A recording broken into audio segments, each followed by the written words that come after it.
Bom dia, senhoras e senhores. A gente acabou de receber as provas de impressão desses 2 volumes que sairão pela campanha do Catarse. Eles vão ainda ser revisados, né? A gente precisa ver todos os detalhes a partir desses modelos que vêm soltos, para então a gente mandar para imprimir uma versão definitiva. Mas está chegando lá. Eu acho que dentro de uma semana a gente já consegue enviar tudo para a gráfica. E o objetivo desse vídeo é mostrar para vocês a que altura está o projeto e como está ficando a cara do material. Essa é a capa do livro do Sutton Griggs. Eu gostei bastante das cores, ficaram bem impressas. Ele é um livro pioneiro em vários sentidos, se chama Império Império. Ele primeiro foi pioneiro por ser o primeiro romance revolucionário, pelo menos retratar no seu roteiro uma revolução. Vocês devem ter visto nas redes sociais da editora que a gente fez um apanhado de romances revolucionários, principalmente ligados à questão afro-americana, nos Estados Unidos. Na época dos Black Panthers, a gente teve vários autores que trataram desse tema, né? Isso já nos anos 70, finalzinho de 60. Mas o Sutton Griggs é um pioneiro nisso e existe um hiato muito grande entre esse momento que ele lança Império Império. Imagina uma segunda secessão dentro dos Estados Unidos. Dessa vez os afro-americanos não querem mais morar e estar abaixo do governo dos Estados Unidos e resolvem fundar o tal do Império dentro do Império. Isso significa esse título em latim.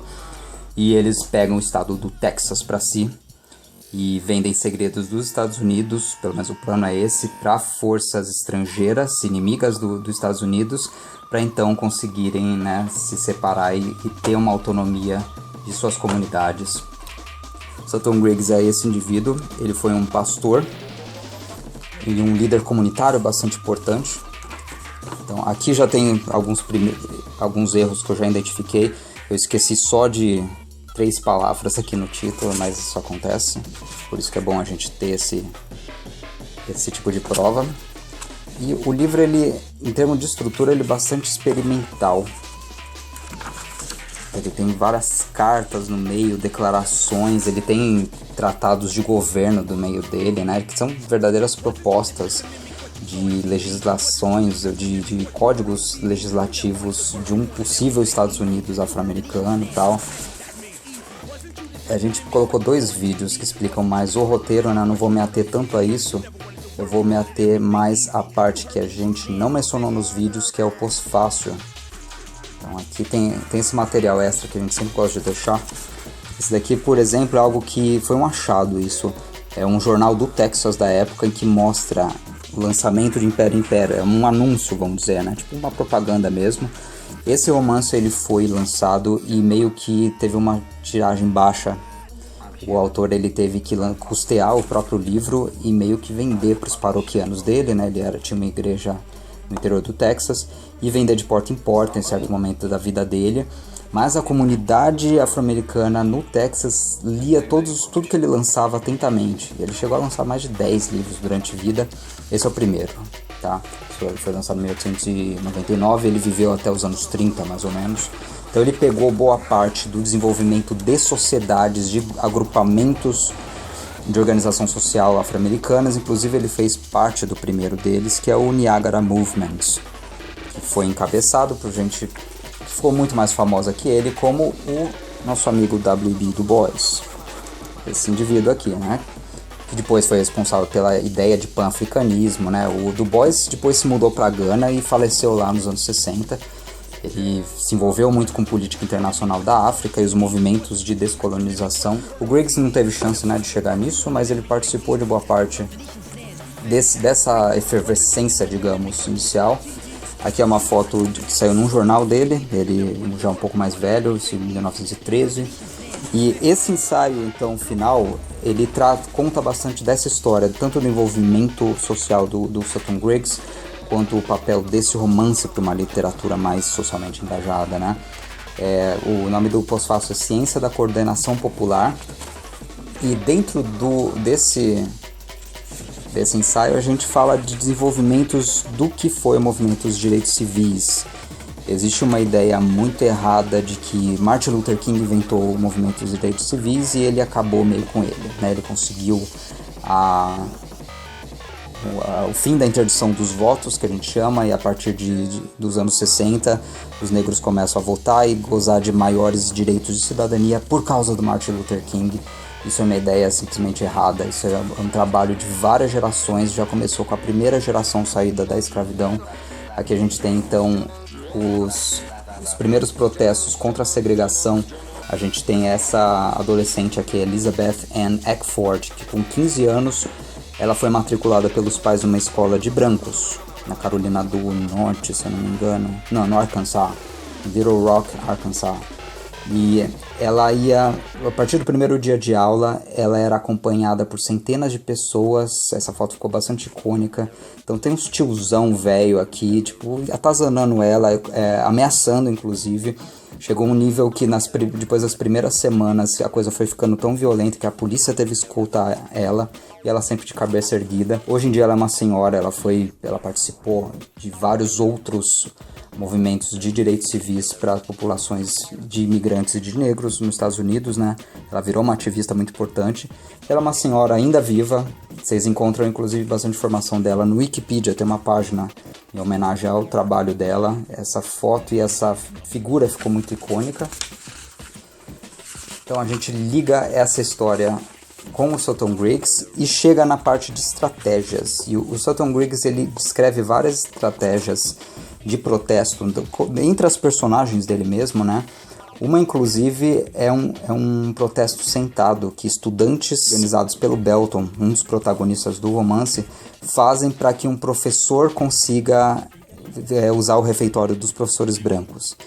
E eles aterrorizam a universidade, vira uma coisa super polêmica.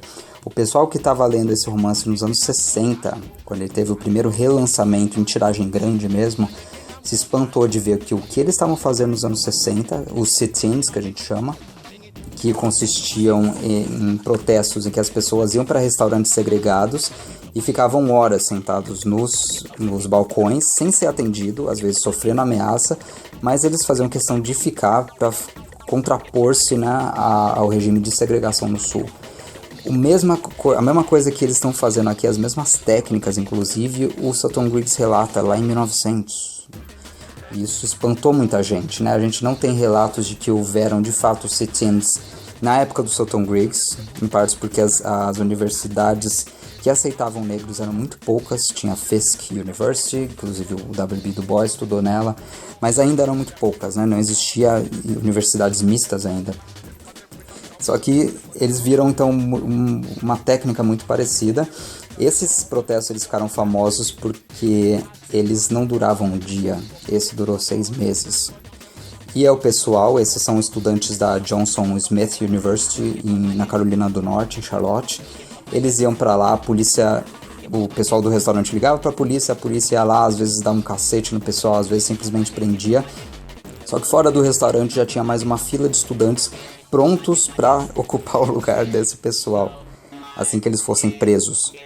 E o que isso gerou foi um tipo de curto-circuito jurídico, porque as prisões nessas pequenas cidadezinhas do Alabama, da Carolina do Norte, do Tennessee, começaram a se encher de menores de idade, em sua maioria, tinha crianças de 15 anos, 14 anos, né? Não só crianças, tinha gente como esse indivíduo que vocês conhecem, o Martin Luther King Jr., que também fez parte dos sit-ins. Aqui ele está sendo preso em Atlanta, na Geórgia, e ele voltou a ser preso 29 vezes por protestos pacíficos como esses sit-ins. E o que acontecia? Por que foi um curto-circuito jurídico? Porque primeiro as prisões lotavam de gente que não tinha feito nada, tinha sentado num restaurante, era um crime ridículo. E a polícia se via forçada a simplesmente rasgar os registros ou simplesmente falar, vai embora.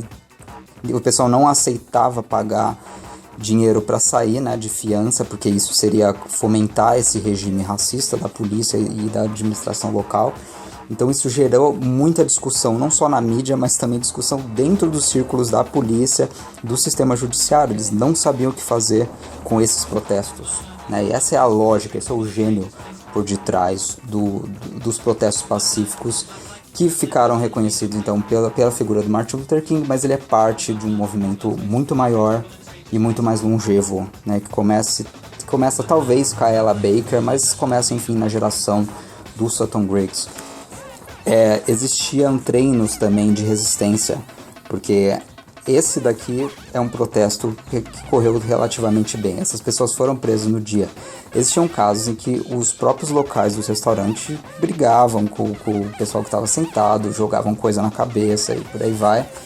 E o pessoal começou a se treinar. Então aqui a gente tem três jovens. Um tá fingindo que tá lendo, enquanto o outro assopra cigarro no rosto dele para testar a paciência e criar uma resistência.